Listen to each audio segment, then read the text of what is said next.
Luke chapter 20. Now it happened on one of those days, as he taught the people in the temple and preached the gospel, that the chief priests and the scribes, together with the elders, confronted him and spoke to him, saying, Tell us, by what authority are you doing these things? Or who is he who gave you this authority? But he answered and said to them, I also will ask you one thing, and answer me. The baptism of John, was it from heaven or from men? And they reasoned among themselves, saying, If we say from heaven, he will say, Why then did you not believe him? But if we say from men, all the people will stone us, for they are persuaded that John was a prophet. So they answered that they did not know where it was from. And Jesus said to them, Neither will I tell you by what authority I do these things. Then he began to tell the people this parable. A certain man planted a vineyard, leased it to vine dressers, and went into a far country for a long time.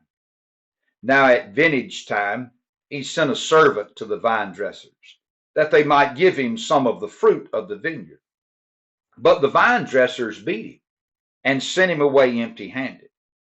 Again he sent another servant, and they beat him also, treated him shamefully, and sent him away empty-handed. And again he sent a third, and they wounded him also and cast him out. Then the owner of the vineyard said, What shall I do? I will send my beloved son. Probably they will respect him when they see him. But when the vine dressers saw him, they reasoned among themselves, saying, This is the heir. Come, let us kill him, that the inheritance may be ours. So they cast him out of the vineyard and killed him. Therefore, what will the owner of the vineyard do to them? He will come and destroy those vine dressers and give the vineyard to others. And when they heard it, they said, Certainly not. Then he looked at them and said, What then is this that is written?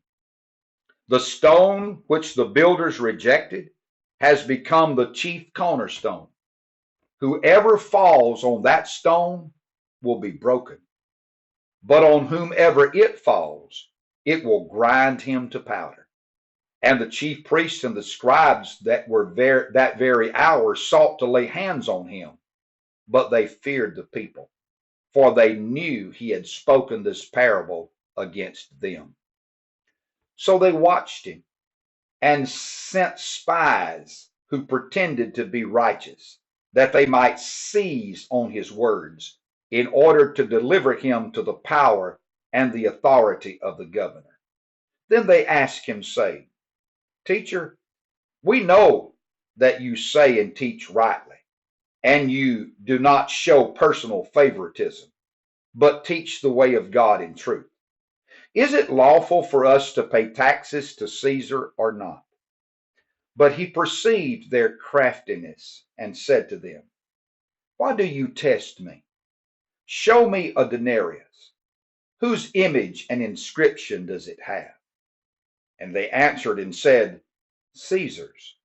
And he said to them, Render therefore to Caesar the things that are Caesar's, and to God the things that are God's. But they could not catch him in his words in the presence of the people, and they marveled at his answer and kept silent. Then some of the Sadducees, who deny that there is a resurrection, came to him and asked him, saying, Teacher, Moses wrote to us that if a man's brother dies, having a wife, and he dies without children, his brother should take his wife and raise up offspring for his brother. Now, there were 7 brothers, and the first took a wife and died without children, and the second took his wife, and he died childless. Then the third took her, and in like manner the seven also, and they left no children, and died. Last of all, the woman died also. Therefore, in the resurrection, whose wife does she become? For all seven had her as wife. Jesus answered and said to them, the sons of this age marry and are given in marriage. But those who are counted worthy to attain that age and the resurrection from the dead neither marry nor are given in marriage, nor can they die any more, for they are equal to the angels and are sons of God, being sons of the resurrection. But even Moses showed in the burning bush passage that the dead are raised when he called the Lord the God of Abraham, the God of Isaac, and the God of Jacob. For he is not the God of the dead, but of the living, for all live to him. Then some of the scribes answered and said, Teacher, you have spoken well. But after that they dared not question him any more. And he said to them, how can they say that the Christ is the son of David? Now David himself said in the book of Psalms, the Lord said to my Lord, sit at my right hand till I make your enemies your footstool. Therefore David calls him Lord. How is he then his son? Then in the hearing of all the people, he said to his disciples, beware of the scribes who desire to go around in long robes, love greetings in the marketplaces, the best seats in the synagogues, and the best places at feast, who devour widows' houses, and for a pretense make long prayers. These will receive greater condemnation.